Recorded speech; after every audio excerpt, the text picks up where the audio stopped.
Hey guys, welcome to the Liberal Hive Mind, a channel solely focused on exposing the abundant hypocrisy of the left. Okay, so I'm sure you guys are all getting inundated with the current leftist psyop, their latest distraction tactic to save face after yet again another case of left-wing terrorism. All over social media, the left is still crying about Jimmy Kimmel spinning this fantasy that Donald Trump personally silenced him. Ooh, fascist Donald Trump is trying to control the media. They're spinning this tale that it's somehow an assault on free speech. But can we please be real here for a second? That's not what's happening here. This isn't state censorship like we saw during the Joe Biden years. No, this was the inevitable collapse of a washed-up TV host whose career was clearly already circling the drain. And while the left is trying to spin the story as usual, well, the actual facts are slowly starting to trickle out, and it's pretty much exactly what we thought. Let me show you guys exactly what's going on. We got some stuff to get into, so let's roll the tape. Okay, so first off, I want to address this claim that this is state-level censorship. I think that's a complete mischaracterization of what actually happened. The final decision didn't come from Trump or the White House. Yes, there was some pressure from FCC Chair Brendan Carr, but if anything, that was a response to the righteous anger that built on a grassroots level. It was a response to people across the country pointing out what had happened and calling for accountability. Then Carr, of course, takes to Benny Johnson's podcast and points out that Kimmel's comments were not just despicable, but they were in clear violation of broadcast regulations. And so obviously that's not government overreach, that's the FCC actually doing its job. Even CNN seems to be admitting that. What he's doing,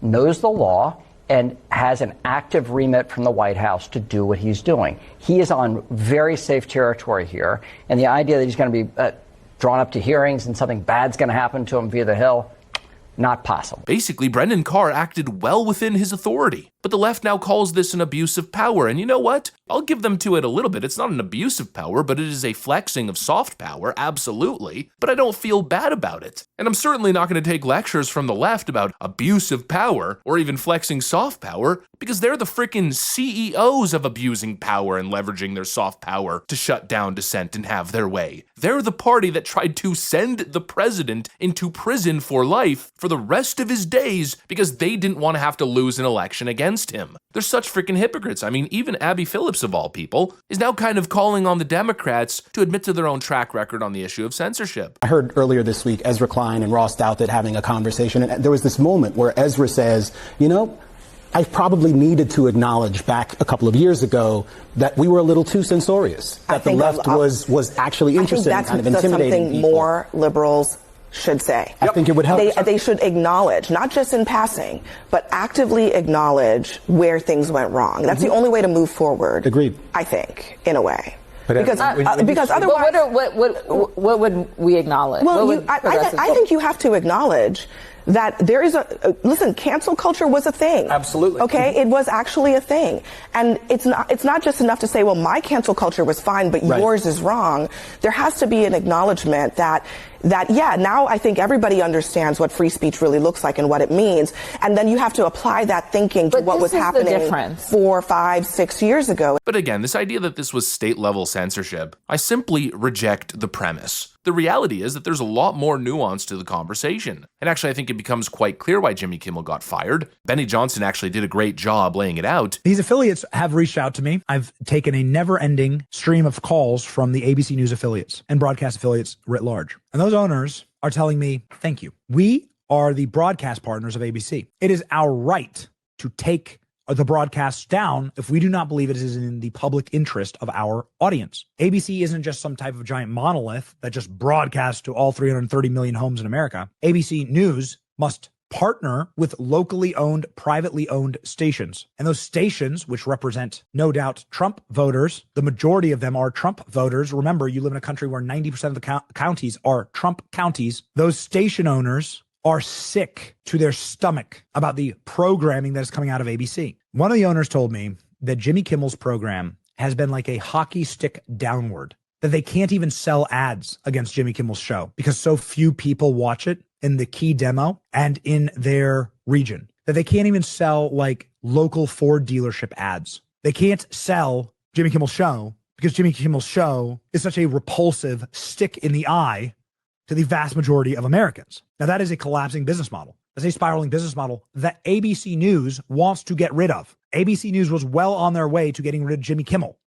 We just gave him a little nudge. Without these local stations, that, by the way, you're talking about 100 million. My numbers were wrong. I was corrected yesterday. You're talking 100 million American homes. Well, Jimmy Kimmel, last we checked, gets 1 million viewers a night. A video of me walking down the street will do 1 million views, but kind of depending on what it is, you know? The video we posted outside of Charlie Kirk's memorial will do 1 million views. Jimmy Kimmel gets just 1 million views a night. What about in the key demographic? That's people that are under the age of 50. That's what the advertisers all want to reach. 129,000 viewers. Dude, Jimmy Kimmel's show is a zombie show. It's an already broken, dead show. It doesn't work. It's gone. That right there is the real story. ABC affiliates were fed up. Advertisers were complaining. The guy's numbers were tanking. I'm seeing reports online that in the key demographics, he was pulling roughly 130,000 viewers. Those are CNN numbers. CNN. For a late night comedy host, that is catastrophic. And so obviously the network was waiting for a reason to cut this guy loose, to get rid of him, and this was it. He had been a liability for years, and after going on stage and smearing Charlie Kirk and pushing a horrible, malicious lie about the shooter, well then that was the straw that broke the camel's back. The outrage, at that point, became too loud to ignore. I just find it so reductive and so disingenuous to simply point at Brendan Carr and the Trump administration and say that they're a bunch of fascists who took this guy off air because they didn't like that he was joking about Donald Trump. You're ignoring all of the other key context and the legitimate outrage that led to Brendan Carr making the public statements that he did. And then, of course, taking this disingenuous garbage and now using it to make ridiculous arguments like this one. This seems like a big attack on free speech.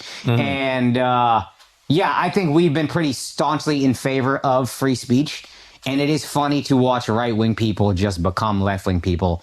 Because I said something about how you're a snowflake if you think you should be. If you agree with this, that's some snowflake shit. And somebody was like, you clearly don't even know what the First Amendment means. And that's exactly what left-wing people used to tell me. Yeah. Freedom of speech doesn't mean freedom from consequences. Right. So y'all have just switched. Yeah. Now, again, this has nothing to do with what happened to Charlie Kirk. That's a fucking horrendous thing. Let's get that out of the way. In terms of censorship, freedom of speech is more under attack now, honestly, than I think it has ever been. As far as what Jimmy said, I think it's untrue, or at least unfair. I don't agree with what he said. I don't like what he said. We should also say that. I don't agree with what he said. I don't like what he said. He should be allowed to say it. And what happened to Charlie Kirk is worse. Charlie Kirk should have been allowed to say the things we didn't like. Jimmy Kimmel should be allowed to say the things we didn't like. That's just what America is. Yeah. And freedom of speech, I've seen it truly under attack in India, where it's like you can go to jail.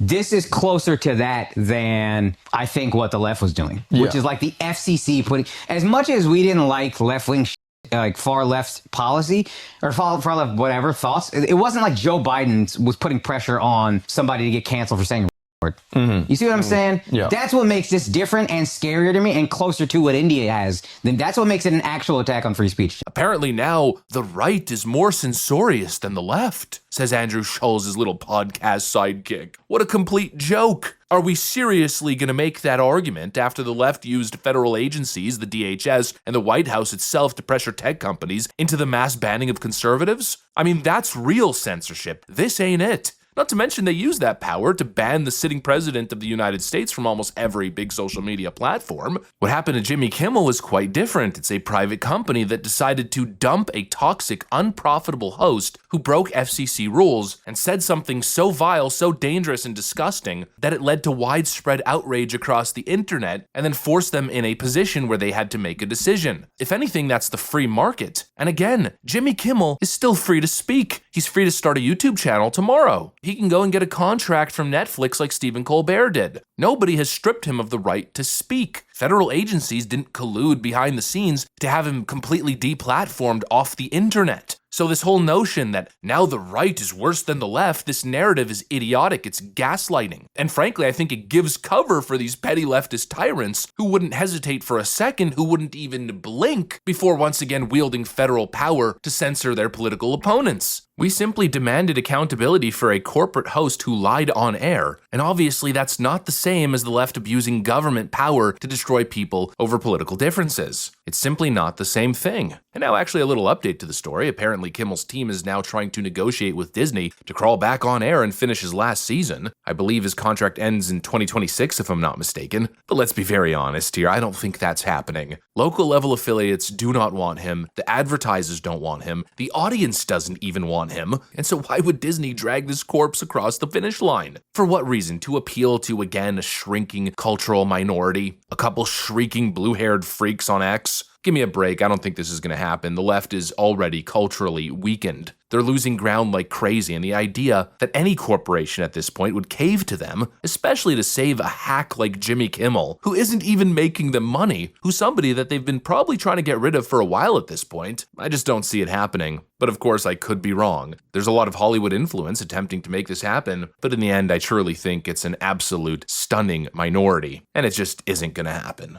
Anyways, that's what I got for you guys. Thanks for watching, and I'll see you on the next one.